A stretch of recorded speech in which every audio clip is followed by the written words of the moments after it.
Sobre a retomada do julgamento de Sérgio Moro, a gente conversa com o especialista em direito eleitoral, Renato Ribeiro de Almeida, a quem eu agradeço pela disponibilidade de falar conosco em pleno domingo. Obrigado, boa tarde. Boa tarde e que prazer falar novamente à CNN. Prazer é nosso. Professor, diante das acusações no processo do caso Sérgio Moro, há elementos para uma cassação? Há elementos, mas a coisa mais importante para quem está nos assistindo é entender justamente essa zona cinzenta em relação à pré-campanha. A acusação é que o hoje senador se valeu de recursos financeiros de uma maneira muito elevada, muito além daquilo que se permitiria na própria campanha, começando uma campanha que seria para presidente da República e depois concorrendo ao Senado Federal. Então, a grande discussão é isso, é o montante de dinheiro, o montante de recursos aplicados nesse assunto que nós chamamos do direito eleitoral de pré-campanha, que é o período que antecede a formalização da campanha, que só começa em agosto. Então, o Sérgio Moro está sendo acusado de ter utilizado recursos financeiros numa somatória muito mais elevada do que os demais candidatos, e isso feriria a igualdade na disputa entre os demais candidatos. Tem já jurisprudência consolidada a respeito de cassação, já em outros casos, como foi o caso de uma senadora chamada Selma, que perdeu também o cargo, e por isso essa discussão toda que pode gerar a cassação do Sérgio Moro ou também pode não gerar a cassação, a depender de como a Justiça Eleitoral, nesse momento, vai tratar o caso. Professor, então isso quer dizer que falta uma legislação mais específica para saber o que pode ser usado de um partido em período de pré-campanha? Falta uma legislação mais específica, algo que seja mais objetivo, mais palatável e, ao mesmo tempo, a discussão é que aquilo que não se pode fazer na campanha também não se pode fazer na pré-campanha. Inclusive, nós estamos em momento agora de pré-campanha para aquelas pessoas que serão candidatas a vereadores, vereadoras, prefeitos e prefeitas. Então, qual que é a orientação? Não faça aquilo que não é permitido durante o período de campanha.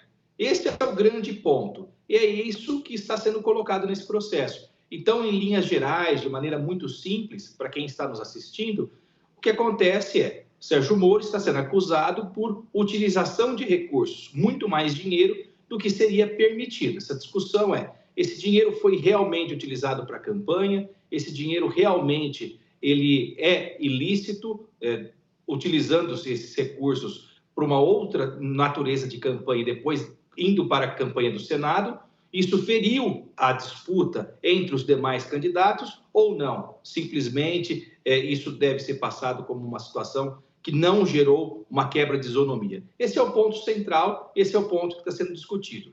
Lembrando, não é a questão do Sérgio Moro da Lava Jato, não é a atuação dele na Lava Jato, não é nada relacionado à sua atividade política. É uma questão de direito eleitoral e, portanto, discutida no âmbito da Justiça Eleitoral.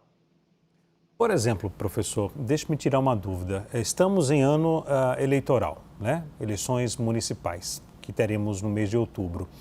Durante agora, desde o início do ano, por exemplo, em um ano eleitoral, se um candidato que pretende, né, um político que pretende lançar candidatura, colocar propaganda em outdoor, na rua, né, ou então impulsionar alguma ação, um vídeo nas redes sociais, nesse período agora, que não é um período de campanha. Isso poderia, por exemplo, ser questionado lá na frente? Sim, é justamente disso que se trata. Se a pessoa ela faz um impulsionamento que é considerado desmedido, e daí o que ultrapassa geralmente 10% do valor total que se coloca no global de uma campanha, ou então resolve fazer outdoor, fazer promoções que são muito mais elevadas nesse período de pré-campanha, o que acontece? Isso é chamado de abuso de poder econômico, porque você está ferindo a paridade de armas entre os candidatos. Não seria justo um candidato que não tem tanto dinheiro, ele competir com um candidato que tem muito dinheiro e coloca a campanha na rua meses antes, fazendo uso dos seus recursos financeiros ou dos seus apoiadores, que também estão abastados e tudo mais. Então, é disso que se trata. É muito comum a Justiça Eleitoral, inclusive, cassar eventuais mandatos que são conquistados dessa forma. Por isso que não é uma novidade esse caso do Moro. Ele chama atenção porque é uma figura especialmente importante da República, teve um protagonismo muito grande no período da Lava Jato, então, e é um senador da República. Então, gera toda uma especulação e tudo mais. Mas a Justiça Eleitoral, ao longo de toda a sua trajetória, já cassou dezenas, talvez centenas de mandatos de prefeitos que incorreram nessa prática do abuso de poder econômico, inclusive o abuso de poder econômico na pré-campanha, fazendo, como muito bem colocado, essa história do outdoor. Tem gente que vai lá e faz aniversário da cidade, promoção, boas festas, Feliz Páscoa professor, e tudo mais. Perdão interrompê-lo. Por sinal, professor, geralmente de dezembro para janeiro, a gente vê nas pequenas cidades, propaganda de políticos desejando Feliz Ano Novo. Isso não poderia ser questionável também? Sim, e é questionável, porque não faz nenhum sentido, né?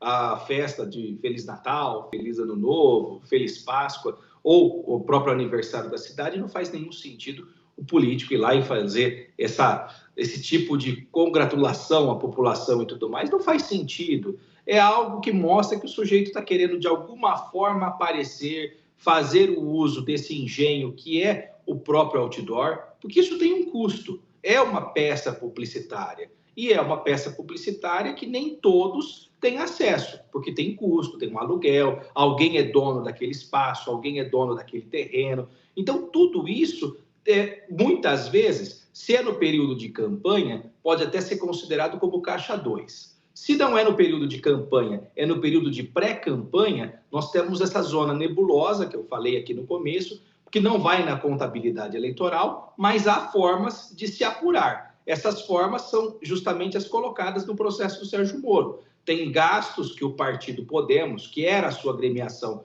fez com a pré-campanha do candidato, que seria o seu candidato, e depois simplesmente ele mudou de partido, falou, não, eu não vou concorrer à presidência da República, vou ao Senado, só que aí o nome dele já estava consolidado, já estava colocado na rua. Foi muito mais fácil fazer a transferência de campanha para presidente para o Senado. E é isso que se discute. A acusação, tanto por parte do PT, do PCdoB e do PV, que é a Federação Brasil da Esperança, faz essa acusação, quanto também o partido PL. Eles estão juntos nessa ação, dizendo que o Moro cometeu isso. E, por um outro lado, a defesa do Moro diz que não há nada de mais nisso e que, portanto, não se quebrou a isonomia. Essa é a grande questão discutida hoje nesse processo, que, muito bem colocado, vai ser discutido pelo Tribunal Regional Eleitoral do Paraná, mas que, sem nenhuma dúvida, a última palavra será dada pelo Tribunal Superior Eleitoral em Brasília. Conversamos com Renato Ribeiro de Almeida, especialista em direito eleitoral, a quem eu agradeço pela disponibilidade. Obrigado, professor. Eu que agradeço e excelente fim de tarde a todos. Obrigado.